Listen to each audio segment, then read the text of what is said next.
రోజు ఐటీ వాలంటీర్స్గా వచ్చిన జనసేన కోసం మీరు ఎంతో ఉత్సాహంతో ఇక్కడికి వచ్చి ఈ కార్యక్రమంలో పాల్గొంటున్నందుకు మనస్ఫూర్తిగా మీ అందరికీ పేరు పేరున ధన్యవాదాలు.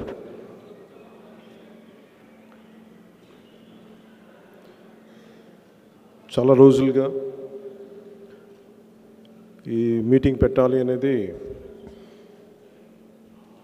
చాలా ప్రయత్నం చేస్తూ ఎటికల్కి రోజు కుదిరింది. అది కూడా చాలా రేపు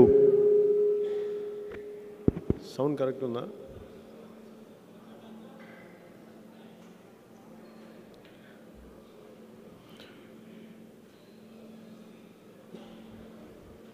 ఈ ఆగస్ట్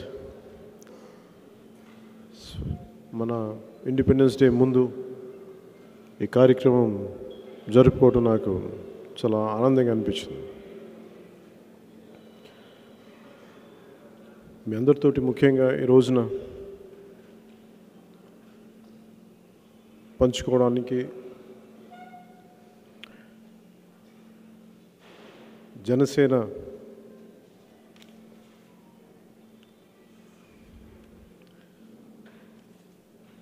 ప్రారంభించడానికి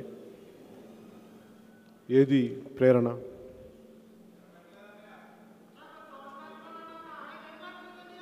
వినిపించట్లేదా?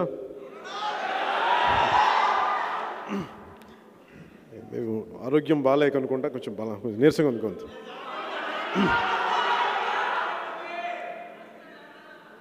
ఈ కార్యక్రమాన్ని ముందుకు తీసుకొచ్చినందుకు ముందుగా మిరియాల శ్రీనివాస్ గారికి, స్టేట్ బాడీ అయిన తులసి గారికి, ప్రసాద్ గారికి, శ్రీనివాస్ గారికి, వాసు గారికి, సంజీవ్ గారికి, సతీష్ గారికి, మహేష్ గారికి, మిగతా ప్రతి ఒక్కరికి కూడా నా ధన్యవాదాలు తెలుపుకుంటున్నాను. జనసేన పార్టీ పెట్టడానికి కానీ ప్రేరణ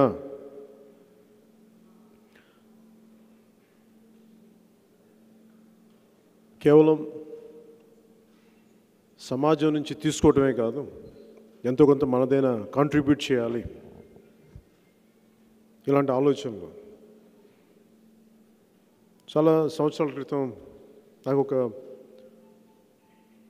17-18 ఏళ్ళు వయసు ఉన్నప్పుడు ఫ్రీడమ్ ఎట్ మిడ్ నైట్ అని ఒక ఫ్రెంచ్ రైటర్, ఒక ఆయన డామినిక్ లాపేర్, అలాగే ఒక అమెరికన్ రైటర్ లారీ కాలిన్స్ అని, వీళ్ళిద్దరూ సంయుక్తంగా రాసిన ఫ్రీడమ్ ఎట్ మిడ్ నైట్ అనే పుస్తకం చదవడం జరిగింది. ఆ పుస్తకం చాలా చిన్న వయసులో చదవటం వల్ల అనుకుంటే చాలా కుదిపేస్తుంది. మనందరం ఇండిపెండెన్స్ డే అనగానే స్కూల్లో మనకి చాక్లెట్లు పంచుతారు, జెండా ఆవిష్కరణ చేస్తాం, మొక్కుబడిగా మన నాయకుల గురించి మాట్లాడుకుంటాం, వెళ్ళిపోతాం అని. కానీ ఆ పుస్తకం స్కూల్ అప్పటిదాకా అలా చేసేవాడిని. ఇప్పుడు స్కూల్ అయిపోయింది, కాలేజీకి వెళ్ళేటప్పటికి, నేను చదివిన ఇంటర్మీడియట్ వరకు వెళ్ళేటప్పటికి ఒక చేసాం, కానీ ఇంక తర్వాత ఇంకెక్కడ నాకు అవకాశం దొరకలా. ఆ ఫ్రీడమ్ ఎట్ మిడ్ నైట్ ఆ పుస్తకంలో కలిసి ఉన్న, ఉమ్మడిగా పోరాటం చేసి మత ప్రాతిపాదికన ఆ విభజన జరిగింది. డామినిక్ లాపే, లారీ కాలిన్స్ వాళ్ళిద్దరూ రాసిన విధానం రికార్డ్స్ తోటి, ప్రూఫ్లతోటి అది కదిలించేసింది. మనం స్వాతంత్ర్యాన్ని చాలా గ్రాంటెడ్గా తీసుకుంటాం, ఇది ఎప్పటి నుంచో ఉంది, మనం ఏం చేయాల్సిన అవసరం లేదని. అలాంటి ఎన్నో పుస్తకాలు చదవటం వల్ల నాకు ఒక బాధ్యత ఏం నేర్పించిందంటే, ఎంతసేపు మనం తీసుకోవడం కాదు, ఈ రోజున మనకి భారతదేశం అనేది ఉండటానికి, ఈరోజు మనందరం ఇలా కూర్చోవడానికి దీని వెనక ఎంత రక్తపాతం జరిగిందో, ఎంతమంది ప్రాణాలు కోల్పోయారో, ఎంతమంది తరాలుగా ఉన్న వాళ్ళ ఊళ్ళను వదిలేసి, దేశాలను వదిలేసి అటు ఇటు కదిలిపోవాల్సి వచ్చింది రెండు వైపుల నుంచి. ఇవన్నీ చదువుతున్నప్పుడల్లా భయం ఏముంటుందంటే ఇంకెప్పటికీ జరగదు అన్న భరోసా అయితే ఉండదు. ప్రతి తరం దీన్ని చాలా బాధ్యతతోటే మనం ముందుకు తీసుకెళ్ళాలి. నేను అనుకునేవాడిని ఇంక మనం ఏం చేయక్కర్లేదు, ఎస్పెషల్ టీన్స్లో ఉన్నప్పుడు ఏమేం చేయక్కర్లేదు, అన్నీ ఇప్పుడు బాగున్నాయి, దేశం చాలా అభివృద్ధి పథకాలు నడుస్తే మనకి ఎవరు ఏం చేయరు, అద్భుతంగా ఉంటుంది అనుకుంటే ప్రతిసారి ఏదో ఒక సంఘటన జరగటం. మనందరికీ 80స్లో అంతా ఈ ఖలిస్తాన్ ఉద్యమాలు, ఉగ్రవాద ఉద్యమాలు, ఆ తర్వాత 90స్కి వచ్చేటప్పటికి ఈ జిహాదీ ఉద్యమాలు, విభజనలు, కుల పోరాటాలు, ఇవన్నీ చూస్తే భయం వేసి ఇంతమంది ఎంత స్వార్థం లేకుండా వారి జీవితాలని పణంగా పెట్టేసి కనీసం గుర్తింపు కూడా నోచుకోలేదు. అలాంటి వ్యక్తులు త్యాగం మనం ఏం చేస్తున్నాం అనుకునేవాడిని. నేను ఎప్పుడూ ఒక పార్టీ పెడతానని కూడా ఊహించుకోలే. నేను ఎప్పుడూ అనుకున్నాను నా వంతు నేను ఏం చేయగలను అనుకునేవాడిని. చాలాసార్లు వీళ్ళు ఇలా చేసి ఉండొచ్చు కదా, అలా చేయొచ్చు కదా, ఇలా మాట్లాడచ్చు కదా, ఈ విషయం మీద ఇలా మాట్లాడచ్చు కదా అని ఒక లోపల ఉన్నప్పుడు నేను ఒకటే అనుకున్నాను, నువ్వు ఎదుటి వాళ్ళని నువ్వు జడ్జ్ చేయటం కదా, నువ్వేం చేయగలవో చెప్పాను. మీరు ఇలా చేయలేదు అనడం చాలా తేలిక. నేను ఎదుటి వాళ్ళని జడ్జ్ చేయను, అసలు నేనేం చేయగలను ఆలోచిస్తాను అంతే.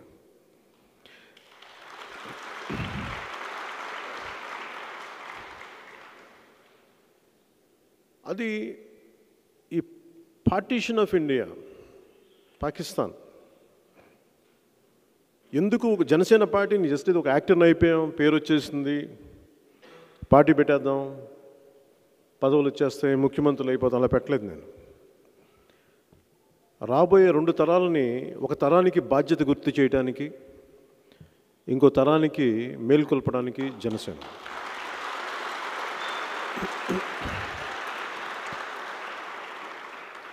చాలామంది నాయకులు వచ్చేసి నేను జాయిన్ అవుతాం అంటే నేను డిస్కరేజ్ చేస్తాను. యాక్చువల్గా ఎందుకు డిస్కరేజ్ చేస్తానంటే ఒక ఎలక్షన్ కోసం అయితే దయచేసి జనసేనలోకి రావద్దని చెప్తాను. ఎందుకంటే అందరం మర్చిపోయాం, చరిత్ర హిస్టరీ చదవటం మర్చిపోయాం. అవి జరగవని అనుకుంటాం, గొడవలు రావని అనుకుంటాం.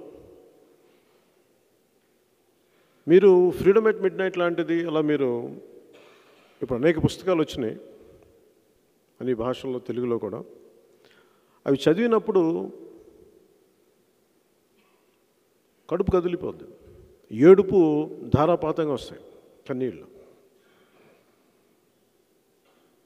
లార్జెస్ట్ మైగ్రేషన్ అంటుంది, అంటే ఒక ప్రాంతం నుంచి ఇంకో ప్రాంతానికి వలసలు ప్రపంచంలో ఎప్పుడు జరగలేదు. గత 500-600 ఏళ్లలో కూడా ఎప్పుడు మనకి తెలిసి హిస్టరీ రికార్డ్ చేసింది 1,80,00,000 నుంచి 2.5 కోట్ల మంది ప్రజలు అటు పాకిస్తాన్ నుంచి ఇటు ఇండియా నుంచి మైగ్రేట్ అయిపోయారు.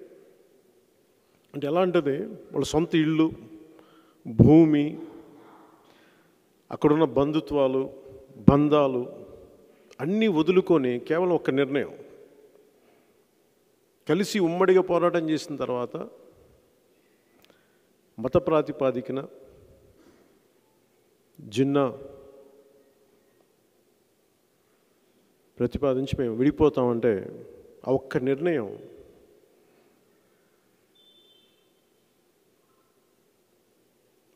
పదిహేను లక్షల పైచిలకు మనుషులు దారుణంగా చంపేయబడ్డారు. అసలు ఊహించుకుంటేనే, చదువుతుంటేనే అసలు మనం మనుషులుగా ఉండలేం.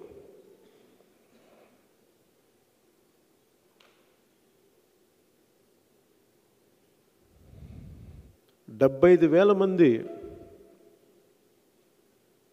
ఒక పాకిస్తాన్లోనే, అంటే ఇప్పుడున్న పాకిస్తాన్లోనే 75,000 మంది కొద్ది రోజుల వ్యవధిలోనే ఆడపడుచులు మానభంగానికి గురయ్యారు. ఏ స్థాయికి చేశారంటే, దీంట్లో 15 లక్షల మంది చనిపోయినప్పుడు, చంపివేయబడ్డప్పుడు అత్యధికులు హిందువులు. పాకిస్తాన్లో, ఇప్పుడున్న బంగ్లాదేశ్లో 15 లక్షలు, దాదాపు ఒక 3 నుంచి 4 లక్షల మంది ముస్లింలు చంపివేయబడితే మిగతా వారంతా హిందువులు, సిక్కులు. ఒకసారి ఇలాంటి ఉన్మాదం బయటకు వస్తే మనుషుల్లో అది ఎవరి కంట్రోల్లో ఉండదు. సో నాయకులకి చాలా బాధ్యత ఉంటుంది. మనందరం స్వాతంత్రం అనగానే చాలా సున్నితంగా హే రామ్ అనుకొని, ఈశ్వర్ అల్లా తేరే నామ్ అనుకొని చాలా సుఖంగా వచ్చిందని అనే సినిమాలను కథలు చెప్తాయి. కానీ నిజ వాస్తవం అలా కాదు. ప్రపంచంలో ఏ మూల కూడా ఇంత వైలెన్స్ జరగలేదు ఎప్పుడు. ఇన్ని లక్షల మందిని ఊచుకోత కోయబడాల. సో నాకు అందుకనే ఈ పాఠాలు చదివిన తర్వాత చరిత్ర ప్రతి నిర్ణయం వెనక చాలా బాధ్యతగానే ఉంటుంది. నాకు భయం. నాకు ఎందుకు తొందరగా జనసేన పార్టీని విస్తరణ చెయ్యమంటే, విలువ లేని వ్యక్తులు, ఇంటిగ్రిటీ లేని వ్యక్తులతోటి ఒక పార్టీని నడిపితే, స్వార్థంతో కూడిన వ్యక్తులతో పార్టీ నడిపితే అది విచ్ఛిన్నానికి దారితీస్తుంది.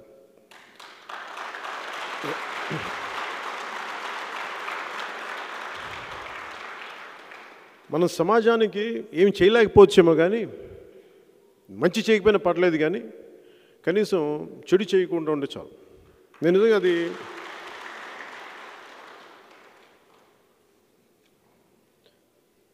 ఇది ఎందుకు ఈరోజే ప్రస్తావిస్తున్నానంటే, మనందరం స్వాతంత్రం అనగానే ఇంటింటికి జెండా ఎగరేసి భారత్ మాతాకి జై అని తృప్తిగా ఉంది, ఏదో బాగా చేసామని. చాలా బాధ వేస్తానంటే ముక్కుబడిగా అయిపోయాం. మన దేశంలో మన జెండా పట్టుకోవడానికి, మన ఇంట్లో పెట్టుకోవడానికి కొన్ని దశాబ్దాలు మనకు అవకాశం లేదు. ఫైనల్గా జిందాల్ అనే ఒక ఎంపీ, అతను చేసిన కృషి ఈ రోజున ప్రధానమంత్రి గారు కూడా దాన్ని ఇంటింటికి జెండా కార్యక్రమం పెట్టారు. ఒకళ్ళు చేయాల్సి వచ్చింది. 1946 నుంచి 1950 వరకు చాలా ఉద్రిక్తలతో కూడిన సమయం అది మన దేశానికి. మనం ఊహించుకోగలం. మనం ఒకప్పుడు పాకిస్తాన్లోని బెలూచిస్తాన్లో శివరాత్రి చేసేవాళ్ళు, కరాచీలో దసరా ఉత్సవాలు చేసేవాళ్ళు, సింధు ప్రాంతం అంతా మెజారిటీ హిందువులు ఉండేవాళ్ళు. ఇప్పుడు అవేం లేవు. ఎంత బాధ్యతగా ఉండాలి నాయకులు అని అనటానికి చాలా గొప్ప. అంటే గబుక్కున మనం ఒక పక్షం ఎందుకు తీసుకోలేము ఒక నిర్ణయానికి అంత ఈజీ తేలిక అనడానికి. మన అంబేద్కర్ గారు లాగా ఆయనకంటే కొంచెం ఆయన సమకాలికుడు జోగేంద్రనాథ్ మండల్ గారు, ఈస్ట్ బెంగాల్లో, ఇప్పుడున్న బంగ్లాదేశ్లో ప్రాంతానికి చెందిన వ్యక్తి.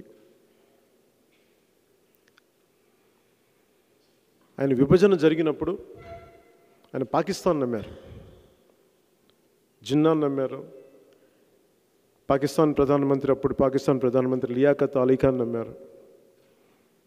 మేము అణగారిన వర్గాలు మేము బాగా చూసుకుంటాం, భారతదేశం కాదని. ఆయన లోపల తీసుకున్నప్పుడు మత ప్రాతిపాదికన విడిపోతున్నాం అనగానే జోగేంద్రనాథ్ మండల్ గారికి అది నచ్చలేదు. 2 దేశాలకు విడిపోవటం ఓకే, కానీ మత ప్రాతిపాదికన అంటే ఎట్లా ఉంటుంది భవిష్యత్తు అంటే ఏమీ జరగదు, మేమందరికీ భరోసా ఇస్తున్నామని జిన్నా గారు చెప్పినప్పుడు, అలాగే ఆయనకి లా మినిస్టర్గా నువ్వే తీసుకుంది కానీ బాధ్యతలు, లేబర్ మినిస్టర్గా అంటే తీసుకున్న తర్వాత ఆయన కళ్ళ ముందు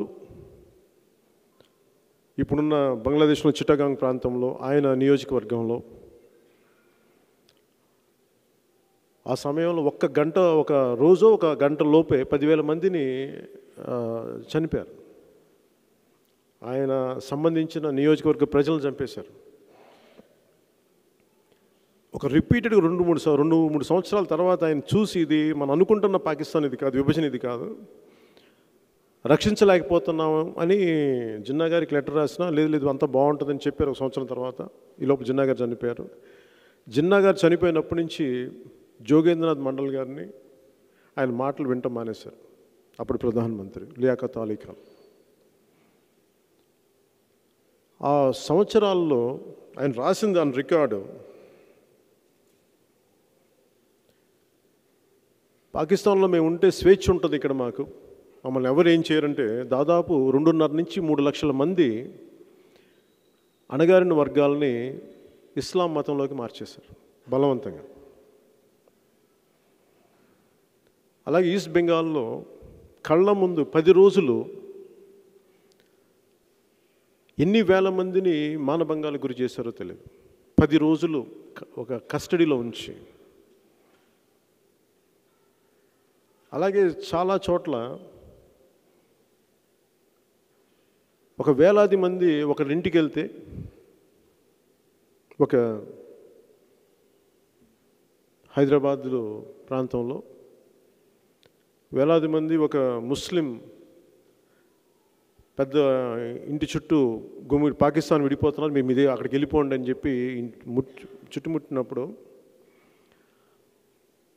తుపాకీ తీసుకున్నారంట ఆయన.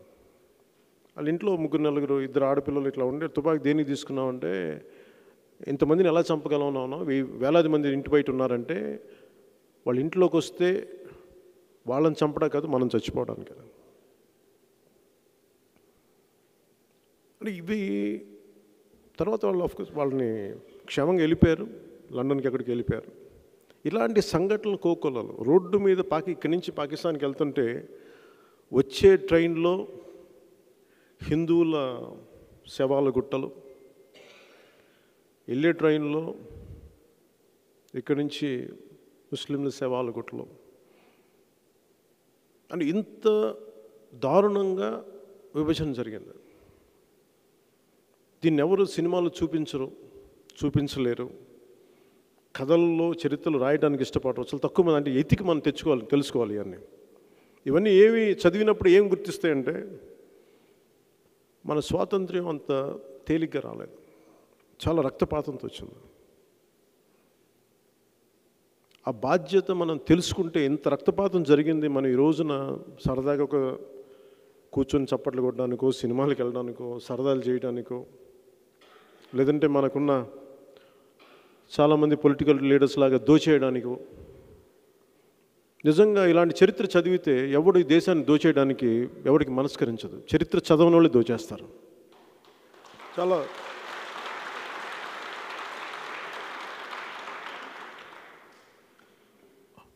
1946 నుంచి 50 వరకు చాలా టర్బులెంట్ పీరియడ్ మన దేశానికి. నోవాఖలి అనే ఒక ప్రాంతంలో, ఒక 2-3 జిల్లాలు ఉన్న ప్రాంతం అనుకుంటా, అక్కడ ఊచకోత కోసేశారు హిందువులు. ఆ రోజు జోగేంద్రనాథ్, అంటే ఈ రోజుకి మారిన పరిస్థితుల్లో అనుకుంటే, అంటే ఎందుకు భారతదేశం విశిష్టత గొప్పది అని మనం చెప్పుకోవాలంటే, ఈ దేశం సెక్యులరిజంని చాలా బలంగా కాపాడదు.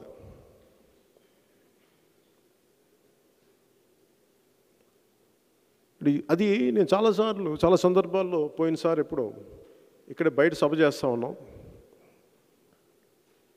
సభ జరుగుతూ ఉంటే సరిగ్గా సమయానికి నమాజ్ వినిపిస్తూ ఉంది.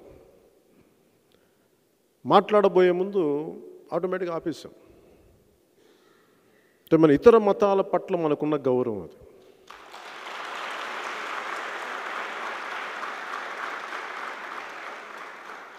ఇతర మతాల పట్ల మనకున్న గౌరవం అది. ఎందుకంటే మనం ఏ మతాన్ని భిన్నత్వం ఏకత్వం చూస్తాం. మనం ఇప్పుడు మనుషుల్లో మంచితనమే చూస్తాం, మనుషుల్లో గుణమే చూస్తాం, వాళ్ళు ఎవరిని చూడం. అలాంటి సంస్కృతి ఉన్న దేశం ఇది.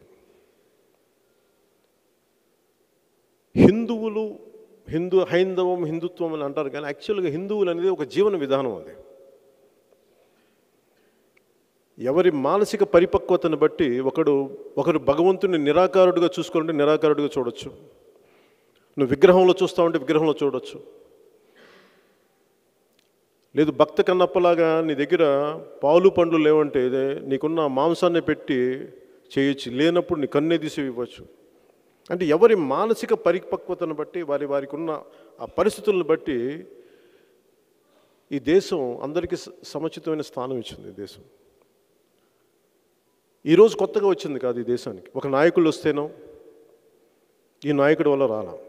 ఈ దేశం తాలూకు మూల లక్షణం, ఈ దేశం తాలూకు మూల లక్షణమే అందరినీ సమానంగా చూడటం, ఒకళ్ళని ఎక్కువ ఒకళ్ళు తక్కువ అని చూడటం కాదు. ఈ దేశం తాలూకు మూల లక్షణం.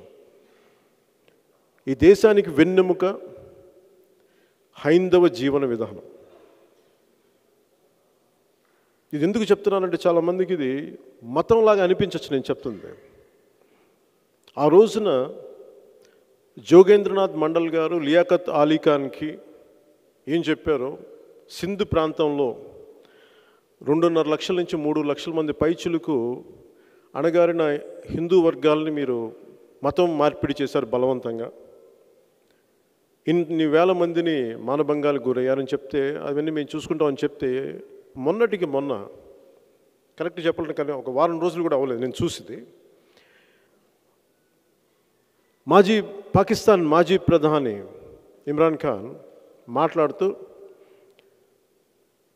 సింధ్ ప్రాంతంలో మీరు బలవంతంగా హిందువుల్ని ఇస్లాంలోకి మార్చకండి అని. అది ఇస్లాం ఒప్పుకోదని ఆయన పెద్ద మనసుతో చెప్పారు. అంటే ఆ రోజు నుంచి ఈ రోజుకి పాకిస్తాన్ మనసు మారలా.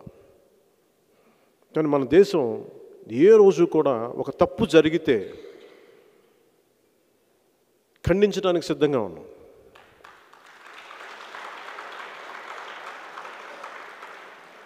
పాకిస్తాన్లో అంటే ఎందుకు మనం చెప్పాలంటే తేడా చెప్తే కానీ మనకు అర్థం కాదు.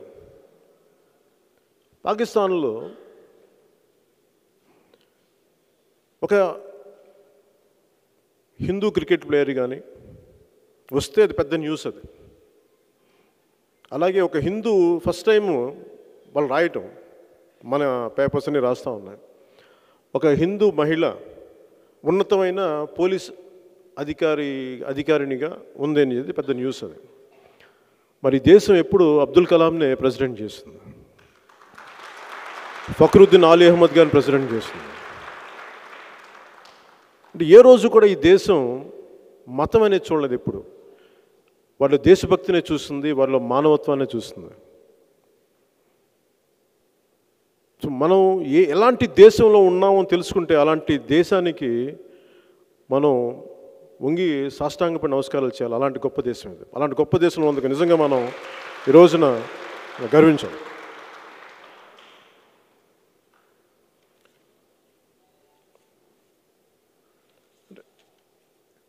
ఈ రోజుకి బంగ్లాదేశ్లో హిందువులందరూ బయటకు వచ్చేసి పూజలు చేస్తుంటే పూజలు చిందరవందర చేస్తూ ఉన్నారు, భక్తితో చేసే పండల్స్ నాశనం చేస్తూ ఉంటారు. అలాంటి పరిస్థితి దుస్థితి మన దేశంలో, భారతదేశంలో లేదు. ఎంత సంస్కృతి ఎంత గొప్పతనం ఉందంటే మన దేశంలో, అది మాకెవరు నేర్పించింది కాదు, మా తల్లిదండ్రులు చెప్పలా, మా డిఎన్ఏలో ఉంది. అది భారతదేశపు డిఎన్ఏలో ఉంది.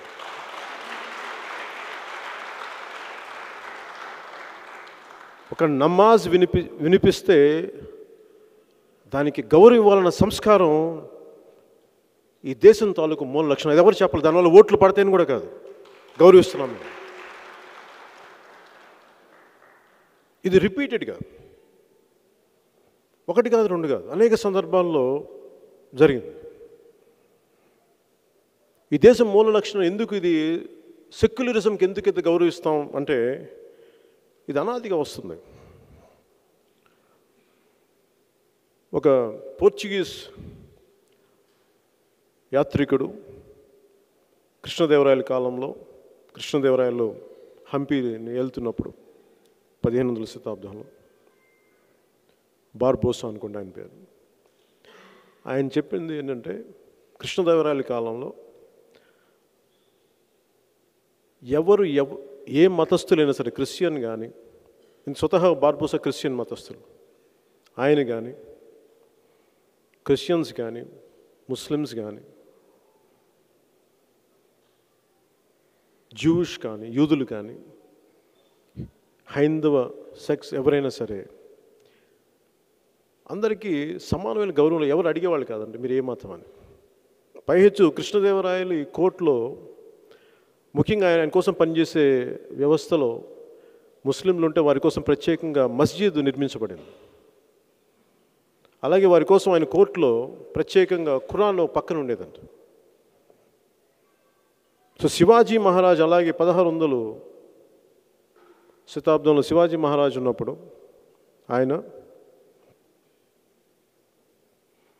బీజ్పూర్ సుల్తనేట్ని ఆయన ఆక్రమించుకొని ఆయన వారికి లొంగిపోయినప్పుడు యుద్ధంలో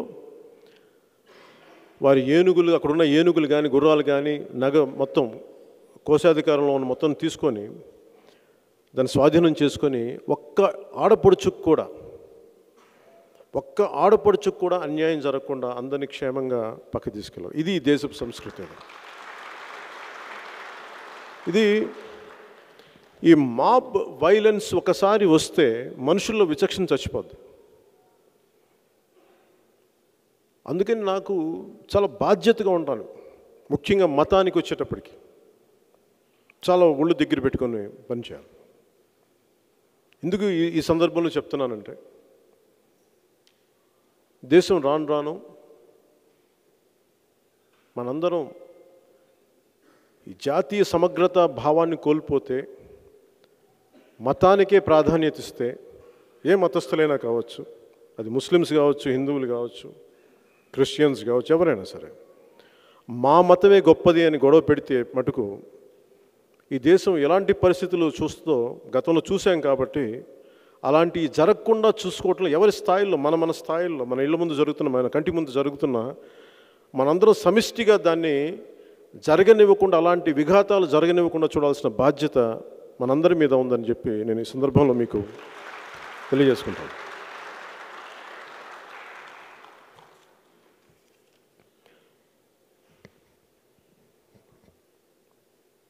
రాగానే పార్టీ పెట్టగానే పదవులు వచ్చేస్తాయి అని రాలేదు. ఇందాక చెప్పినట్టుగా ఒక తరాన్ని మేల్కొల్పడానికి, ఒక తరానికి బాధ్యత గుర్తు చేయడానికి నాయకుడు ఎప్పటికీ కూడా ముందుకు తీసుకెళ్ళేవాడు, నడిచేవాడై ఉండాలి. మీరు నడవండి, నేను వెనకాల వస్తాననేవాడు కాదు. అద్భుతాలు జరుగుతాయి అని చెప్పి నేను పార్టీ పెట్టలా, ఓ దెబ్బలు తిందాం అని వచ్చాను. మీరు ఇంతమంది ఐటీ సభ్యులు ఉన్నారు, మీరందరూ ఒక ఐటీ ప్రోగ్రాం నేర్చుకోవడానికి మీరు ఎంత శ్రమ పడి ఉంటారు, ఎంత కష్టపడి ఉంటారు. అలాంటిది ఇన్ని కోట్లాది మంది జీవితాలని ఒక నిర్దేశకత్వం చేయాలి అంటే ఒక పొలిటికల్ పార్టీ లీడర్గా మేమందరం ఎంత నలగాలి. అనుభవం లేకుండా వచ్చేస్తే ఇప్పుడు కరెంట్ వైసీపీ ప్రభుత్వం లేకుండా కేవలం అధికారమే కావాలి అంటారు. వచ్చేస్తాయి, కింద మీద పడితే వచ్చేస్తాయి. చాలాసార్లు అనుకుంటారు 2014లో మీరు టీడీపీకి బీజేపీ వాళ్ళు ఉట్నే చేసేసారు, మీరు ఉట్నే అంటే నేను అట్లా అనుకోలే. పదవులను ఆశించేలా, పదవి అనేది మనం వెళ్ళే ప్రయాణంలో బై ప్రోడక్ట్ అవ్వాలి. మన ప్రయాణంలో బై ప్రోడక్ట్ అవ్వాలి తప్ప నేను పదవిని ఎప్పుడూ ఆశించలేను. పదవి అది మనల్ని వెతుక్కొని రావాలి, కానీ పదవి వెంట మనం పడకూడదు. ఇది నా ఉద్దేశం. ఆ స్థాయి, ఆ స్తోమత, అంత స్థాయి ఉంటే ఖచ్చితంగా అది ప్రజలు మనకి ఇస్తారు అవకాశం.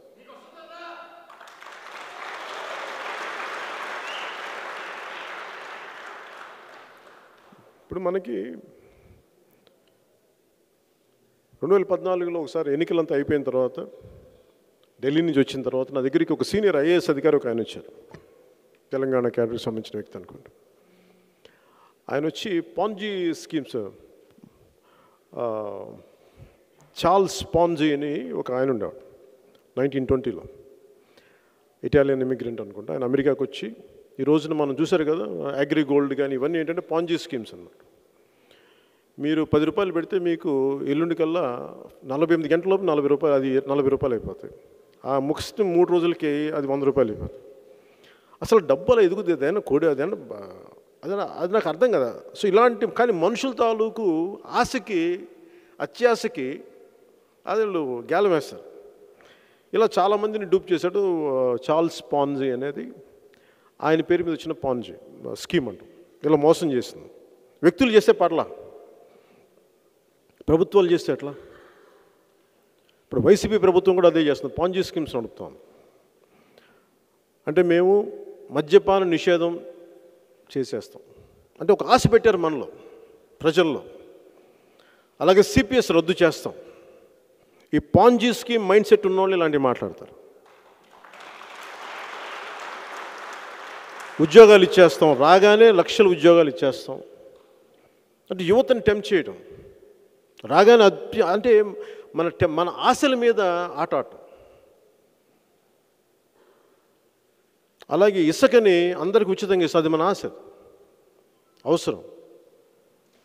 దాని మీద పొట్టలు కొట్టేయడం, కార్మికులు పొట్ట కొట్టేయడం.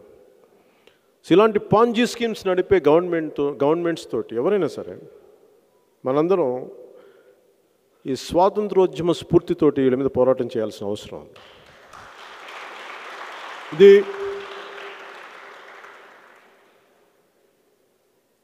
పాలిటిక్స్ అనగానే అందరూ ప్రస్తుతం ఎక్కువ శాతం మంది ప్రజలు చాలా సున్నితంగా ఆలోచిస్తారు. అస్సలు గొడవలు జరగవు.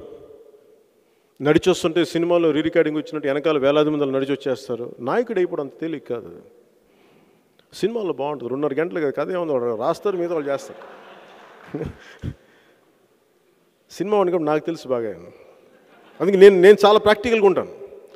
చాలామంది లీడర్స్ని, వైసీపీ లీడర్స్ని చూస్తూ ఉంటే వాళ్ళు వెనకాల రికార్డులు పెట్టుకుని తెగ చేసేస్తుంటారు. బాబు మీరు ఎట్లా ఆలోచిస్తే నేను ఎట్లా ఆలోచించి, నేను చాలా ఒళ్ళు దగ్గర పెట్టుకుని వీళ్ళేంటి ఇట్లా అనుకుంటాను వీళ్ళని చూసి. ఏదో జేకేఎఫ్ కేజీఎఫ్ సినిమాలో రికార్డింగ్ తోటి, అలాగే RRRలో ఉండేదో లేదంటే బాహుబలి ఉండే మ్యూజిక్ పెట్టుకొని వీళ్ళు నడిచేస్తూ ఉంటారు. అంటే ప్రతి ఒక్కరికి అందరికీ అంత సరదా ఉంటే హీరోలుగా దయచేసి అయిపోండి, నేను కూడా చూస్తాను వెళ్ళి థియేటర్.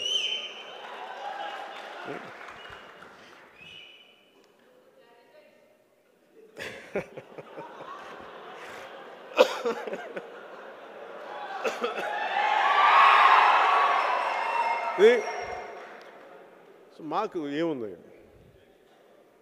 నాకేముంది కోరిక,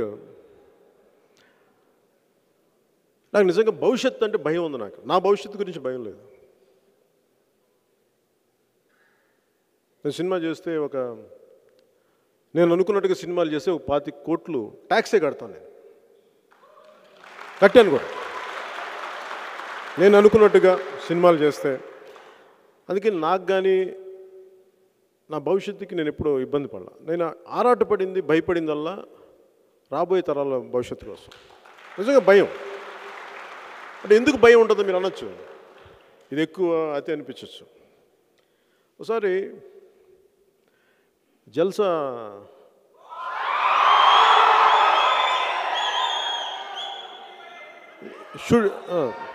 షూటింగ్ చేస్తుంటే హైదరాబాద్లో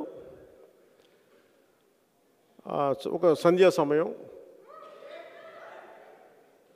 బిఎన్ రెడ్డి హిల్స్ అని చాలా అందంగా ఉంటుంది. అది బేసిక్గా అది మన దక్కన్ పీఠభూమి. అది మనోహర్ గారితో కూడా చాలాసార్లు పంచుకుంటూ ఉంటుంది. ఆ దక్కన్ పీఠభూమి చాలా అందంగా ఉంటుంది. అంటే ఇంత పెద్ద రాయి ఉంటుంది, దానిపైన ఇంత సన్నగా ఇంత రాయి ఉంటే దానిపైన దానికి 4-5 ఇంతలు ఉన్న పెద్ద రాయి దానిపైన చిన్న కొన మీద ఆనుకొని ఉంటుంది, పడదు అది కిందకి. అలాంటి ఎన్నో శిల్పాకృతులు ఉన్న ఆ దక్కన్ పీఠభూమిని అభివృద్ధి పేరిట మీద విధ్వంసానికి గురవుతూ ఉంటే నేను అనుకున్నాను, ఇన్ని వేల ఎకరాలు ఉంది కదా, సరే మీరు అభివృద్ధిని ఇవ్వడం కాదనలేవు, కనీసం ఒక 100 ఎకరాల భూమిని కూడా భావితరాల కోసం అరే ఇలా ఉండే శిల్పాకృతులు అని ఎందుకు ఇలా ఆలోచించరు, మన రాజకీయ నాయకులు ఎందుకు ఆలోచించరు అనే విధ్వంసం చేసేస్తుంటే నేను వాళ్ళు చూస్తూ ఉన్నాను. అది వెనక నుంచి తీస్తున్నాను నాకు తెలియలేదు షూటింగ్లో, నేను ఆలోచిస్తున్నాను. సో జల్సాలో ఫస్ట్ షాట్ అదే కనిపి నేను ఆలోచిస్తున్న విధ్వంసం గురించి ఆలోచిస్తాను. ఇలా శిల్పాకృతుల్ని, ప్రకృతి వనరుల్ని విధ్వంసం చేసేస్తున్నారే అని. సో అనుక్షణం నా జీవితం అంతా పర్యావరణం కావచ్చు, లేదంటే భావితరాలకి ఏమీ ఉంచలేకపోతున్నామని కావచ్చు, కాలుష్యం కావచ్చు, బాధ్యత లేని వ్యక్తులు రాజకీయాలు ఉండడం కావచ్చు, దోపిడీ విధానాలు కావచ్చు, లంచగొండితనం కావచ్చు, ఇవన్నీ నాతో నా సంఘర్షణ తట్టుకోలేక, నాతో నేను బతకలేక ఒక ప్రయత్నం చేద్దాం, మాట్లాడదాం. పోతే ప్రాణం పోతుంది, కానీ గెలిస్తే ఒక తరం బాగుపడద్దు, 2 తరాలు బాగుపడదు. అందుకని ఆ ప్రయత్నమే చేస్తున్నాను. దీంట్లో నిజంగా ఎంతమంది వస్తారో లేదో నిజంగా నాకు తెలియదు. నేనేం నమ్ముతానంటే సంపూర్ణంగా భగవంతుని నమ్ముతాను. నిన్ను నమ్మి వచ్చాను, నువ్వు దారి చూపించినాక అంతే, అంతకుమించి నాకు పెద్ద వేరే దారి ఏం లేదు. సో ఆ నమ్మినందుకు, ఆ విశ్వాసం భగవంతుడి పట్ల చూపించినందుకు నాకు అది ఎలా తెలుస్తుంది అంటే ఇలా తెలుస్తుంది. మీ అందరూ ఇలా చూడండి.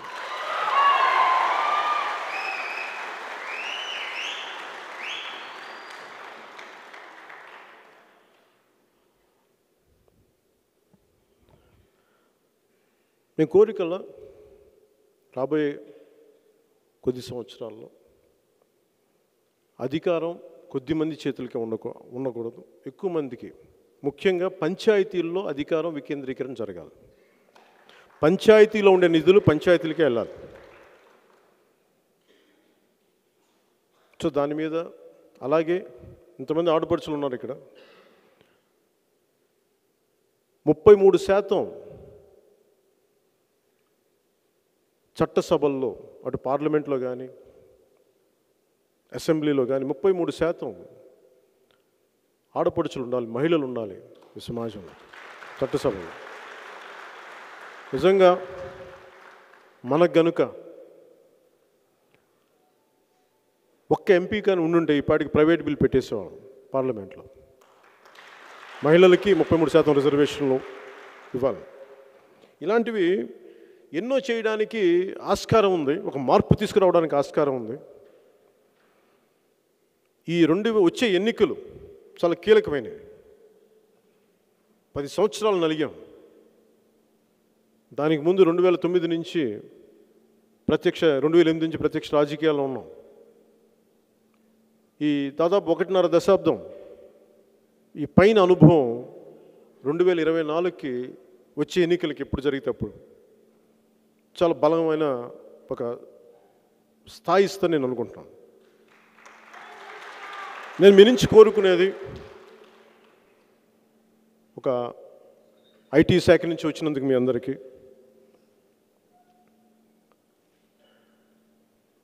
రాష్ట్ర విభజన జరిగిన తర్వాత, ఉమ్మడి రాష్ట్రం విడిపోయిన తర్వాత హైదరాబాద్లో ఐటీ అభివృద్ధి ఉంది, బెంగళూరులో అభివృద్ధి ఉంది. చాలాసార్లు నేను ముఖ్యంగా రాయలసీమకి వెళ్ళినప్పుడు, మేము బెంగళూరుకి వెళ్ళిపోతున్నామన్న, మా అమ్మా నాన్నను చూసుకోలేకపోతున్నామన్న, ఇక్కడ అనంతపురం ఇటు ప్రాంతాల్లో ఇక్కడ ఎందుకని ఐటీ అభివృద్ధి చేయరండి? నేను ఈరోజు మీకు మాటిస్తున్నా, వచ్చే ఎన్నికల్లో జనసేన ప్రభుత్వం కానీ అందరూ తీసుకురాగలిగితే ఐటీ మిగతా జిల్లాలకి, మిగతా రాష్ట్రాలకు అన్నిటికంటే ఇంకా ఎక్కువ స్థాయిలో దీన్ని అభివృద్ధి చేసి మీరు బయటికి వెళ్ళాల్సిన అవసరం లేని పరిస్థితిని,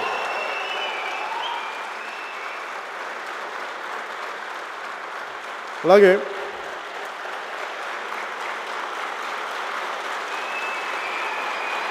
థ్యాంక్ యూ.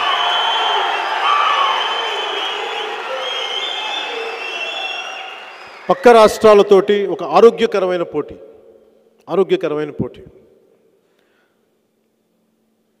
అలాగే చాలామంది యాప్ డెవలపర్స్ ఉన్నారు. చాలామంది యాప్ డెవలపర్స్కి ప్రభుత్వాలు ఏం చేయాలి? వాళ్ళకి, అలాగే దివ్యాంగులు ఉన్నారు చాలామంది ఐటీ సెక్టార్లో. అలాంటి వాళ్ళకి చాలా సందర్భం నాకేమనిపిస్తుంది, వీళ్ళకి ఊతం ఇచ్చేవాళ్ళు ఎవరు లేరే, ఆర్థికంగా ఊతం ఇచ్చేవాళ్ళు ఎవరు లేరే. నిజంగా అలాంటి యాప్స్ డెవలప్ చేస్తానంటే మేము పెట్టిన దాంట్లో సమర్థత స్థాయి ఉన్న ప్రతి ఒక్కరికి ఒక 10 లక్షల రూపాయలు ప్రభుత్వం నుంచి ఉదారంగా వాళ్ళకి సహాయం అందాలి. ఏం ఆశించుకున్నాం? ఒక యాప్ డెవలప్ చేస్తే ఒక యాప్ మార్చేస్తుంది జీవితాన్ని. సో అలాంటి యాప్ డెవలప్ చేయడానికి అలాంటి ఆరోగ్యకరమైన వాతావరణం కల్పించాలి. మీరు సొంతగా ఆఫీసులు పెట్టుకోలేకపోవచ్చు, ఖర్చు ఎక్కువచ్చు. ప్రభుత్వమే అలాంటి వారికి ఒక స్థలాలు కానీ బిల్డింగ్లు కానీ ఇచ్చి ఒక నామినల్ రెంట్, అసలు నామినల్ రెంట్ లేకుండానే మీరు ఇక్కడ కూర్చొని ఇది మీరు ఆఫీస్గా వాడుకోండి. ఇలాంటి ఎన్నో ఆలోచించవచ్చు. ఇది నిజంగా మనసు పెట్టి అభివృద్ధి చెయ్యాలి అని అనుకుంటే రాష్ట్రం చాలా గొప్ప స్థాయికి వెళ్తుంది. ముఖ్యంగా ఆంధ్రప్రదేశ్ చాలా గొప్ప స్థాయికి వెళ్ళగలుగుతుంది. కానీ మనం అనుకునే కీలకమైన నాయకులు లేరు. అందరూ ఏమనుకుంటున్నారంటే, ఎంతసేపు నేను ఎప్పుడు కూడా ఈ సంక్షేమ పథకాలకి నేను ఎప్పుడు వ్యతిరేకం కాదు, కానీ నువ్వు సంక్షేమ పథకాల మీదే నువ్వు ప్రజల్ని వ్యవస్థను నడుపుతానంటే అది నువ్వు బలోపేతం చేయట్లేదు, నువ్వు వాళ్ళని బలహీనులను చేస్తున్నావు. సంక్షేమ పథకాలు నా మీద నేను నడవగలిగేంత ఒక చిన్న పిల్లవాడు సంక్షేమ పథకాలు ఎప్పుడు దాకా అంటే నడవలేని ఒక పిల్లవాడిని ఎప్పుడు చేయబడి పరిగెట్టే స్థాయిలో ఉన్నప్పుడు వదిలేసేయాలి. అంటే ఆ స్థాయికి ఆర్థిక పరిపుష్టి ఇవ్వగలగాలి వాళ్ళకి. నేను ఆలోచిస్తున్నాను జనసేన తరపు నుంచి. ఎందుకంటే మేము ఎంత అప్పులు తెచ్చి అభివృద్ధి అంటే ఎట్లా? సంపాదించిన దానికన్నా ఎక్కువ ఖర్చు పెట్టలేం. అలాగే వచ్చిన పంట కంటే కూడా ఎక్కువ పంచలేం. సంపాదించిన దానికన్నా ఎక్కువ ఖర్చు పెట్టలేని కాడికి మనం అప్పులు తెచ్చి మేము ఇస్తున్నాం కదా, మేము అభివృద్ధి చేస్తున్నాం కదా వైసీపీ అంటుంటే అది అభివృద్ధి లేదనేది మీరందరూ చదువుకున్న వాళ్ళు, రేషనాలిటీ తెలిసిన వాళ్ళు, పరిపక్వత ఉన్నవాళ్ళు మీరు ఆలోచించండి. ఇది జస్ట్ జనసేన పార్టీ అని కాదు, ఈ రాష్ట్రం కోసం ఆలోచించండి, దేశం కోసం ఆలోచించండి. ఈ రోజున సుప్రీంకోర్టు కానీ, కాగ్ కానీ, ప్రైమ్ మినిస్టర్ కానీ ఎవరైనా మాట్లాడుతుంది ఉట్టినే సంక్షేమ పథకాలతో మీరు ప్రభుత్వాన్ని నడిపితే దేశం చిన్నాభిన్నం అయిపోద్ది, ఆర్థిక వ్యవస్థ కుదేలైపోద్ది, వెన్నెముక విరిగిపోద్ది దేశానికి. ఈ రోజున ఏ స్థాయికి వెళ్ళిపోయింది అంటే, శ్రీలంకలో మీరు చూశారు, డైరెక్ట్గా వెళ్ళి మీలాగా కోపం ఉన్న వాళ్ళు ప్రతి ఒక్కళ్ళు విసిగిపోయి వేసారిపోయి ఏ స్థాయికి వెళ్ళిపోయారంటే వెళ్ళి ప్రెసిడెంట్ని పంపించేశారు దేశంలో నుంచి. వెళ్ళి వాళ్ళ ఇళ్లలో, వాళ్ళ బాత్రూంలో, వాళ్ళ స్విమ్మింగ్ పూల్లో కూర్చొని స్నానాలు చేశారు. అలాంటి పరిస్థితి వస్తేమో, అలాంటి పరిస్థితి కూడా మన ఆంధ్రప్రదేశ్లో వచ్చే అవకాశాలు చాలా బలంగా ఉన్నాయి. అంటే కాకపోతే అక్కడ దాకా రాకూడదని కోరుకుందాం, మనస్ఫూర్తిగా చెప్తున్నాను. ఖచ్చితంగా రాకూడదని మీరు ఖచ్చితంగా వస్తుంది అంటాను, నేను రాకూడదని కోరుకుంటున్నాను. అంటే వాళ్ళు మేల్కోవాలి. అలాగే పాలిటిక్స్ అనగానే బూతుల పురాణం అయిపోయింది, వినటానికి ఇబ్బందిగా ఉంది. అందరూ బరి తెగించేశారు. బరి తెగించటమే రాజకీయాలే అంటే ప్రజలు బరి తెగిస్తే వీళ్ళు తట్టుకోలేరు. అది శ్రీలంకలో ఉంటుంది. పోలీసు వ్యవస్థలు ఉన్నాయి, జ్యుడిషియరీ వ్యవస్థను కూడా మేము ఎదిరించగలం. మా దగ్గర గూండాలు ఉన్నారు, మా దగ్గర లక్షల కోట్ల డబ్బు ఉంది, ఆస్తులు ఉన్నాయి, పొలాలు ఉన్నాయి, మేము ఏమి చేసినా చెల్లిపోద్ది అంటే అలాంటి బరి తెగించిన తనంతో మీరు కనుకుంటే అది ఎవరైనా కావచ్చు, వైసీపీ కావచ్చు, ఏ పార్టీ అయినా కావచ్చు, ఎవరైనా కావచ్చు, భవిష్యత్తు కావచ్చు, ఇప్పుడు కావచ్చు, గతంలో కావచ్చు. ప్రజలు మటుకు కోపం వచ్చి రోడ్డు మీదకి వస్తే గడాఫీని కొట్టి చంపేశారు. గడాఫీని ఒక బలమైన లిబియా నాయకుడు శ్రీలంకలో మొన్నటికి మొన్న ప్రెసిడెంట్ని ఇంట్లో తరిమేశారు, పరిగెత్తాడు అతను. ఈ రోజున మొన్నటికి మొన్న 2-3 వారాల క్రితం అనుకుంటే, ఒక 1 month back Pakistan prime minister, మాజీ ప్రధానమంత్రి ఇమ్రాన్ ఖాన్ మాట్లాడేది, పాకిస్తాను 4 ముక్కలుగా విడిపోద్ది, బలూచిస్తాన్, సింధ్, పంజాబ్ ఇట్లా 4 ముక్కలుగా విడిపోద్ది ఆర్థిక సంక్షోభం వల్ల. సరైన నాయకత్వం లేకపోతే దేశం విచ్ఛిన్నం అయిపోద్ది. మన అదృష్టం దేశం బలమైంది, కానీ మన జీవితాలు నాశనం అయిపోతాయి, మీ అభివృద్ధి నాశనం అయిపోతాయి. మీకు మోసం చేసే నాయకులు కావాలా, మభ్యపెట్టే నాయకులు కావాలా, పాంజీ స్కీమ్స్ అలాంటి ఆలోచన విధానంతో నాయకులు కావాలి, లేదంటే కష్టంతో వాళ్ళు భుజం కాసే నాయకులు కావాలనేది నిర్ణయించుకోవాలనేది మీరు దయచేసి మెసేజ్ని ప్రతి ఒక్కరికి తెలియజేయండి. దీనికి జనసేన అనే నా ఉద్దేశం కాదు. అలాంటి వ్యక్తులు ఎక్కువ రావాలి. నా ఒక్కడి మీద నేను ఆలోక ప్రతి గ్రామంలో, ప్రతి టౌన్లో, ప్రతి జిల్లా కేంద్రంలో ఎక్కువ వివేకంతో ఉన్నవాళ్ళు, ఎక్కువ బాధ్యత తీసుకోగలిగేవాళ్ళు, ఎక్కువ దేశం కోసం నిలబడగలిగేవాళ్ళు, సమాజం హితువును ఆలోచించేవాళ్ళు, కులాలని దాటి ఆలోచించేవాళ్ళు, మతాన్ని దాటి, పరిధిని దాటి ఆలోచించేవాళ్ళు, ఇలాంటి వ్యక్తులు మీరు ఎన్నుకోకపోతే ప్రజలు నష్టపోతారు. చాలాసార్లు నేను అంటాను, యథా రాజా తథా ప్రజ అని. అది రాజరికపు వ్యవస్థలో రాజు ఎలా ఉంటే ప్రజలు ఎలా ఉంటారని. ఇప్పుడు తథా ప్రజ యథా రాజా. ఇప్పుడు ప్రజలు ఎలాంటి వాళ్ళు రాజులు అలా ఎన్నుకుంటారు. ఆ రోజున ప్రజల మూడ్ ఏంటో, ఆ క్షణానికి ప్రజల తాలూకు ఆలోచన విధానం ఏంటో దాని తగ్గట్టుగా నాయకుడు వస్తాడు. 2019లో ప్రజల ఆలోచన విధానం మంచి ఆలోచించారేమో, వైసీపీ నాయకుడు చాలా గొప్పని ఆలోచించారేమో, ఇన్ని సంవత్సరాలు నడిచాడు కదా మనకి అన్ని ఇచ్చేస్తాను ఆలోచించారేమో, మొండి చేయి చూపించారు. వచ్చే ఎన్నికల్లో ప్రజలు భిన్నంగా ఆలోచించి, వాళ్ళ బిడ్డలు ఓటు వేయబోయే ముందు వాళ్ళ బిడ్డల భవిష్యత్తును ఆలోచించి వాటి నిర్ణయం తీసుకోకపోతే అది ఎటు దారి తీస్తో చెప్పలేం. అందుకని ఈసారి ప్రతి ఓటు, ముఖ్యంగా మీరు ఈ ఇన్ఫర్మేషన్ టెక్నాలజీకి సంబంధించిన వాలంటీర్స్గా మిగతా దేశాల నుంచి కూడా జనసేన కొంత మంచి చేయగలదు సమాజానికి, రాష్ట్రానికి అని, దేశానికని అలా మద్దతు ఇచ్చిన వాళ్ళు మీ అందరూ చాలా ఉన్నతమైన ఆలోచన విధానంతో మాకు మద్దతు తెలిపారు.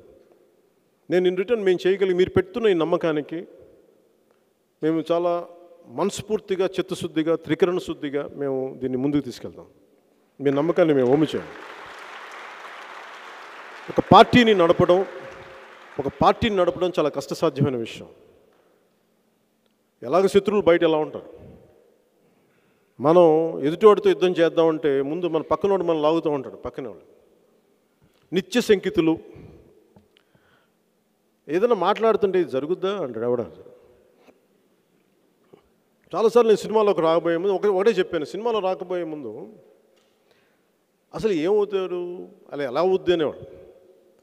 నా చిరాకు ఏంటంటే ఎవరికైనా సరే ఎవడి స్థాయిని నువ్వు నిర్ణయించినా.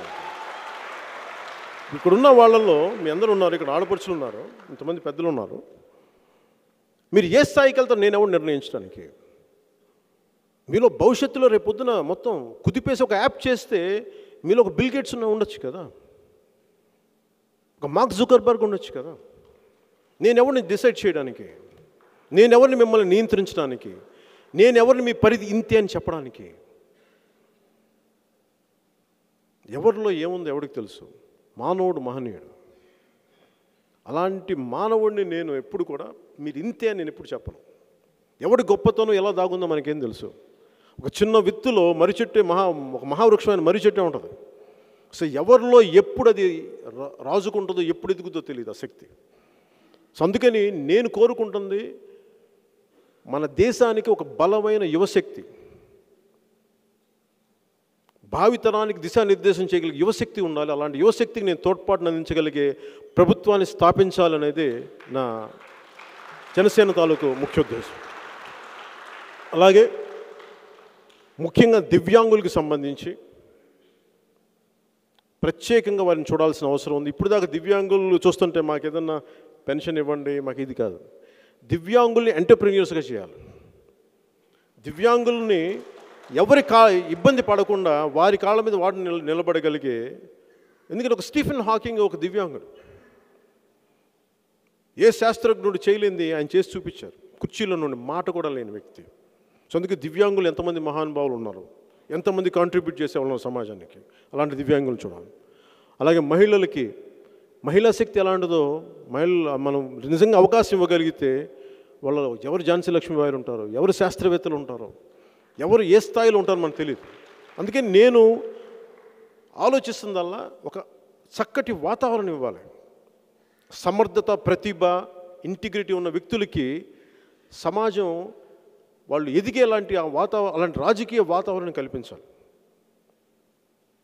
కొంత ప్రాక్టికల్గా ఉండాలి. చాలాసార్లు మా నాయకులందరూ కూడా సార్ మీరు జీరో బడ్జెట్ పాలిటిక్స్ అంటారు. నేను ఎప్పుడు జీరో బడ్జెట్ పాలిటిక్స్ నేను ఎప్పుడు చెప్పలా. నేను అంది ఏంటంటే ఓట్లు కొనకూడని రాజకీయం, అది నేను అంది. అంతేగాని అసలు రూపాయి కూడా ఖర్చు పెట్టమనే రాజకీయం ఎప్పుడు చెప్పలా. అంటే కనీసం నువ్వు నీతో పాటు వచ్చే 10 మంది ఎంత కన్వీనియంట్గా అయిపోయారంటే కొంతమంది పోయిన ఎన్నికల్లో రూపాయి కూడా ఖర్చు పెట్టలా. రూపాయిని కూర్చోబెట్టి ఓట్లు కొనమని కాదు నా ఉద్దేశం. కనీసం పక్కన తిరుగుతున్న వాళ్ళు టీలు కాఫీలు కూడా ఇవ్వాల, భోజనాలు కూడా పెట్టాల. అన్యాయం అది. అలా జీరో బడ్జెట్ పాలిటిక్స్ అంటే మిమ్మల్ని నాయకులు చేయడానికి మేమే కష్టపడి మేమే చెమటొచ్చి ఏం చేస్తారా? మీరందరూ ఓట్లు వేస్తారా? మీకు చాలామంది పెద్ద స్థాయి వ్యక్తులు అంటే మీరే కదా సార్ డబ్బు ఖర్చు పెట్టద్దన్నారన్నాను. ఓకే, మీకు ఇలా అర్థమైందా? ఓకే, నేను అలా అనుకొని చెప్పారు. మీకు ఇలా అర్థమైందా? ఓకే, సరే. మనం అంటే ఎందుకు చెప్తున్నానంటే మీకు ఇవన్నీ రేపు పొద్దున మీరు క్షేత్రస్థాయికి వెళ్ళి మిమ్మల్ని అడుగుతారు. అప్పుడు చెప్పండి బాబు, కొంచెం కాఫీలు టీలు ఇవ్వండి, మరి అలా వాడు వదిలేయకండి మమ్మల్ని వైసీపీ వాళ్ళలాగా మీరు అలాగే. అంటే ఎందుకు చెప్తానంటే ఇది మీ చేతుల్లో ఉంది. మా నాయకులకు కూడా కష్టపడకుండా నాయకులకు ఎదిగేద్దామంటే అలా ఎవరున్నా కానీ మీ స్థాయిలో మీరు చెప్పండి. జనసేనకి ఈ రోజున రూపాయి పెట్టుబడి లేకుండా, రూపాయి ఖర్చు పెట్టకుండా ప్రేమతో మీరు అందరూ వచ్చారు, అభిమానంతో వచ్చారు. దీనిని ఎవరు తేలిగ్గా తీసుకున్నా నేను సహించను. అలా మిమ్మల్ని ఎవరన్నా సరే మీ కాంట్రిబ్యూషన్ని విదేశాల నుంచి వచ్చి రకరకాల మిగతా జిల్లాల నుంచి వచ్చి పక్క రాష్ట్రాల నుంచి వచ్చిన మీ అందరికీ ఒక సరైన మర్యాదపూర్వకంగా మీతో లేకపోతే దయచేసి వాడు తెలియచేయండి, వాళ్ళ బాధ్యత తెలియచేయండి. మా నాయకులకు కూడా, మా నాయకులు తప్పును తెలియచేయండి. మీరు చేస్తున్న తప్పు, మేము జనసేన ఆశయాలకు నిలబడవచ్చాం, మాకు ఇబ్బంది ఉంది, మొహమాటం లేకుండా చెప్పండి.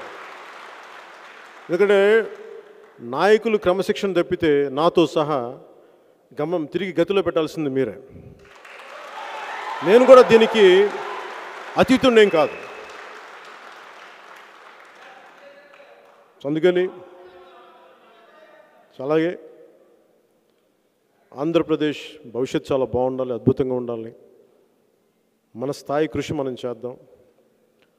ముఖ్యంగా ఆడబిడ్డలకి క్షేమకరమైన సమాజం ఉండాలి. బయటికి వెళ్తే ఎలాంటి దారుణాలకు గురవుతామని భయపడిన సమాజం ఉండాలి.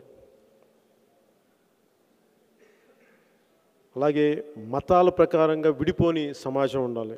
కులాల పరంగా కొట్టుకునే సమాజం ఉండకూడదు. ఇలాంటి ఒక ఉన్నతమైన ఆశయాలతో వెళ్తున్నాం ముందుకి. మీ అందరూ ఆశీస్సులు కావాలి. దీని తగ్గట్టుగా మీ అందరూ దీంట్లో భాగస్వామ్యం అవ్వాలి మనస్ఫూర్తిగా కోరుకుంటూ ఈ కార్యక్రమానికి వచ్చిన మీ అందరికీ పేరు పేరున ధన్యవాదాలు తెలియజేసుకుంటూ మిరియాల శ్రీనివాస్ గారి టీంకి,